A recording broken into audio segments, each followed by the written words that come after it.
जब इंडिया की और चाइना की वार ये लड़ाई होनी थी तो काफी जो अमीर लोग थे और भी उन्होंने वो पीछे हट गए थे, तो निजाम आगे आए थे। यार देखो, देखिए बड़ी बात होती अब है। बात करते हैं ना, तो हिंदू कहते हैं कि अस्सलाम वालेकुम, हाय गाइस, देखते हैं तो सुनते कानों को हमारे सलाम, मैं हूं मानी और इस चैनल का नाम है मानी जानी रिएक्शन। और आज हम जिस वीडियो पे रिएक्शन करने वाले हैं जी, उस वीडियो का टाइटल है जी mister Usman Ali Khan history in Hindi. अच्छा, ये जो से योगी जी हैं और मोदी जी हैं, वो कहते हैं निजाम की तरह हम इनको भगा देंगे। अब ऐसी साहब को और इनके भाई को, यानी हैदराबाद में माशाल्लाह बड़ा इनका डंका बजता है। लेकिन हमें पता लगा था वीडियो में कि असद वैसे कह रहे थे कि निजाम नहीं भागा था, भागा कौन था? तो पर ये कासिम अली। हाँ वो पर ये जो सी शख्सियत है, ये कौन है? और इनके बारे में कमेंट में भी बड़ी अच्छी राय है और उन्होंने बोला कि यार इस वीडियो पे भी रिएक्ट करो। तो देखते हैं, इसमें हमें पता चलेगा निजाम के बारे में। तो शुरू करने से पहले हमारे चैनल को सब्सक्राइब करें, प्लीज जरूर सब्सक्राइब किया करें जो हमारे चैनल पर नए हैं, और जो पुराने हैं वो भी प्लीज हमारी पूरी वीडियो देखा करें। वीडियो करते हैं स्टार्ट। उस मुल्क की सरहदों को कोई छू भी नहीं सकता जिस मुल्क के लोग उसे मुसीबत में देखकर अपना सब कुछ दांव पर लगाने को तैयार हों। ये बात उस दौर की याद दिलाती है जब हिंद की ज़मीन पर विदेशी हमले का खतरा बढ़ गया था और प्रधानमंत्री के कहने पर एक निज़ाम ने अपना पूरा खजाना भारत की रक्षा के लिए खोल दिया था। उस महादानी का नाम था मीर उस्मान अली, जो 1965 में हैदराबाद के निज़ाम थे। पैसों के मामले में भारत की सेना के लिए इतना बड़ा दान शायद ही किसी ने दिया होगा। तो चलिए जानते हैं उस किस्से को जिसने मीर उस्मान अली को मोहसीन हिंदुस्तान बना दिया।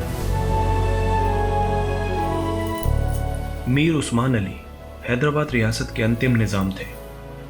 वो विश्व के सबसे धनी व्यक्तियों में शामिल थे।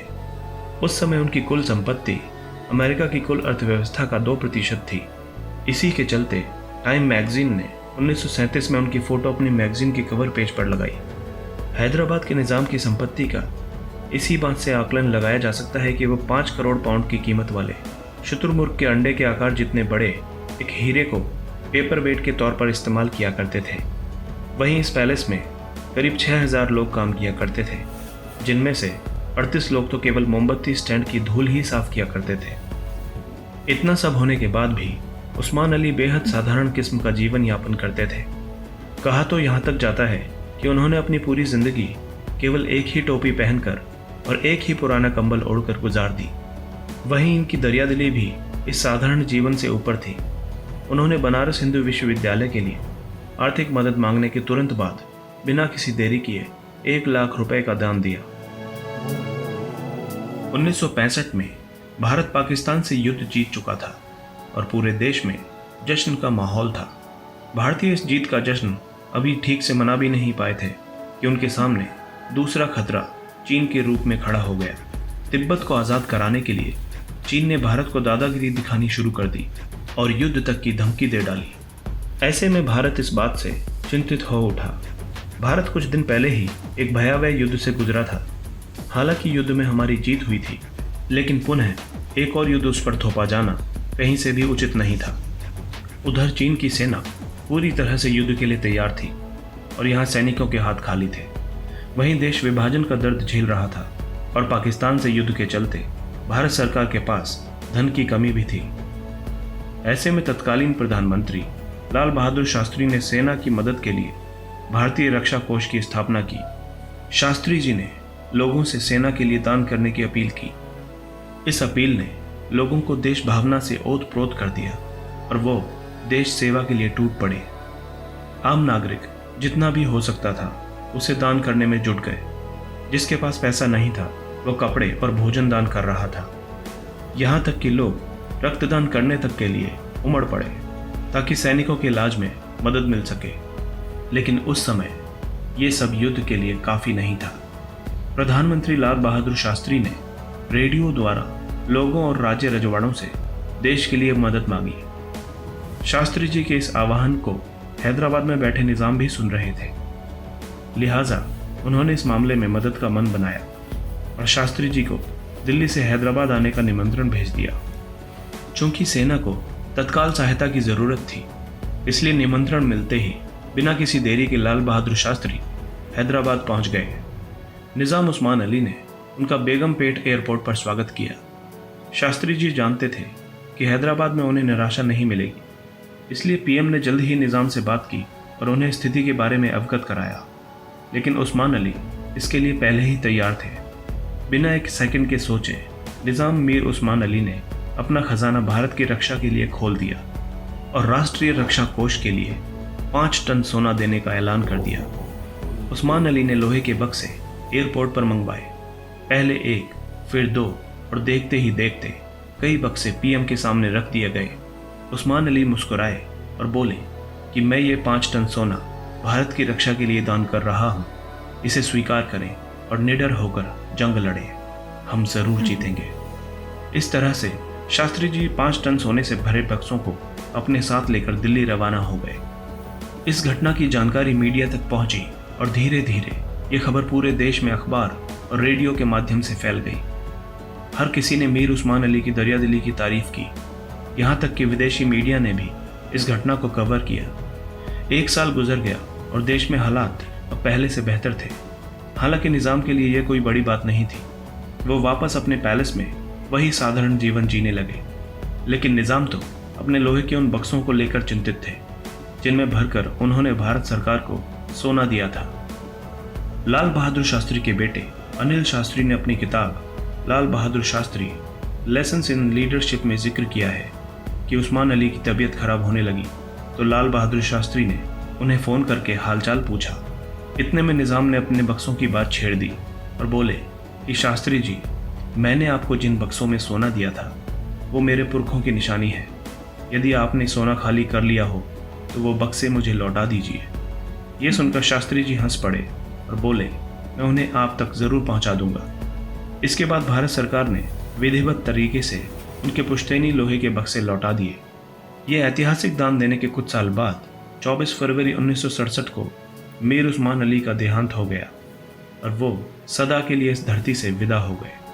हैदराबाद के निज़ाम द्वारा किया गया यह ऐतिहासिक सहयोग भारत के इतिहास में खास है। इस सोने की वर्तमान कीमत लगभग 1500 करोड़ रुपए बैठती है। ऐसा माना जाता है कि इतनी बड़ी सहायता आज तक इतिहास में किसी भी संगठन या व्यक्ति द्वारा एक मुश्त नहीं की गई। आप इस दिलचस्प कहानी के बारे में क्या सोचते हैं? कमेंट बॉक्स में अवश्य लिखें।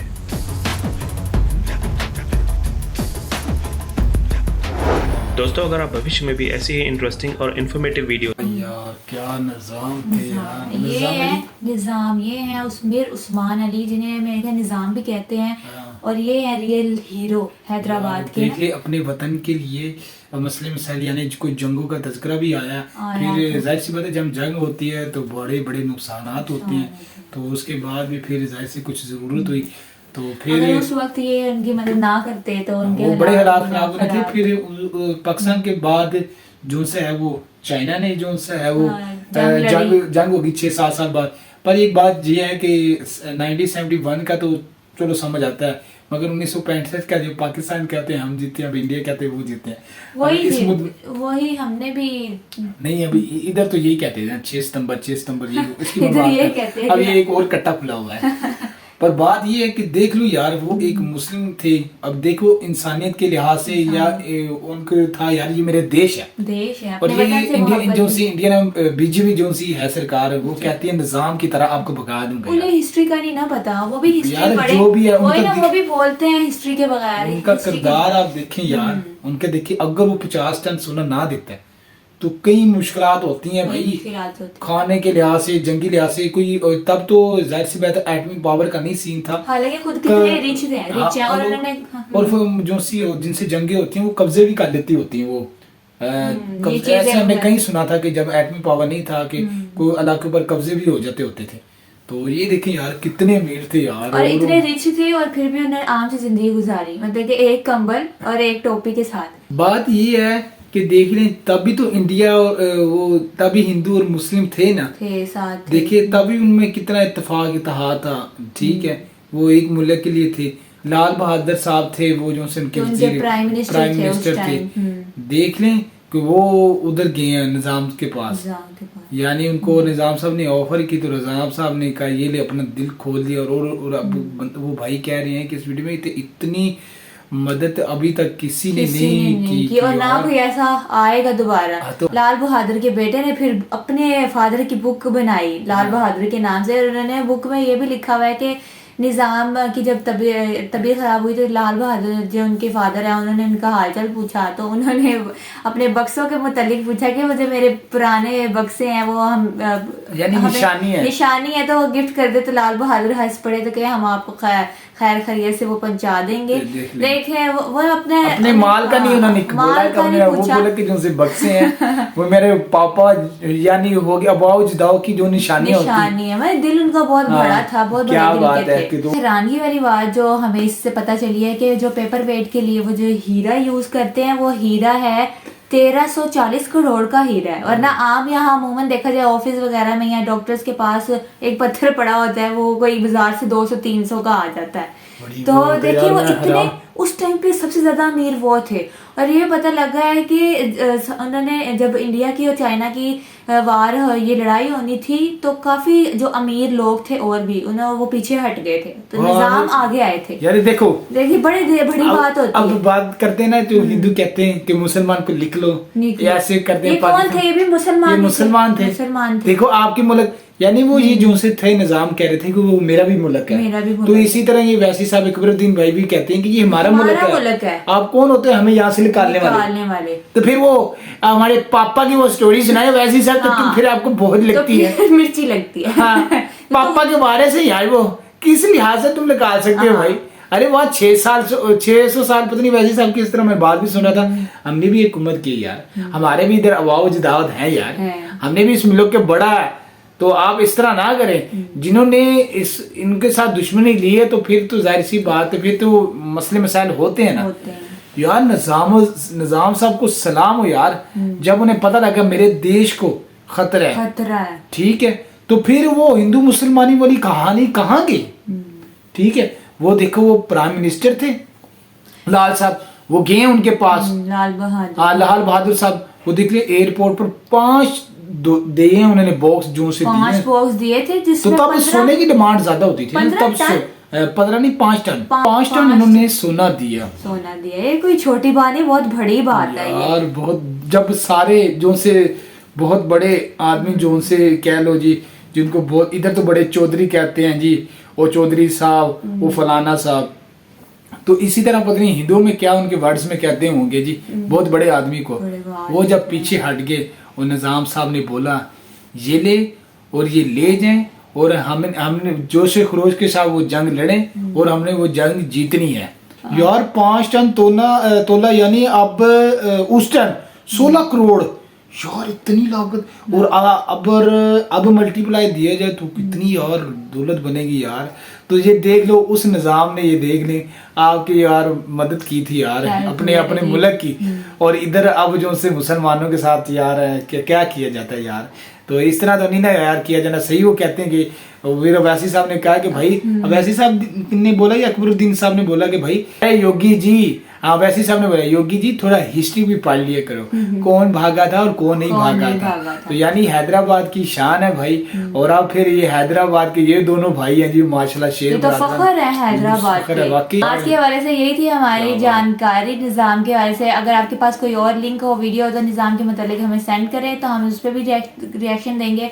हम बड़ा यार हमें शौक हुआ कि इसके बारे में और जाने यार, और हमारी तो दुआ है अल्लाह ताला इनकी मग़फ़िरत फरमाए। उम्मीद करती हूँ हमारा आज का रिएक्शन आपको अच्छा लगा होगा। मिलते हैं नेक्स्ट वीडियो के साथ, खास ख्याल रखिएगा। अल्लाह।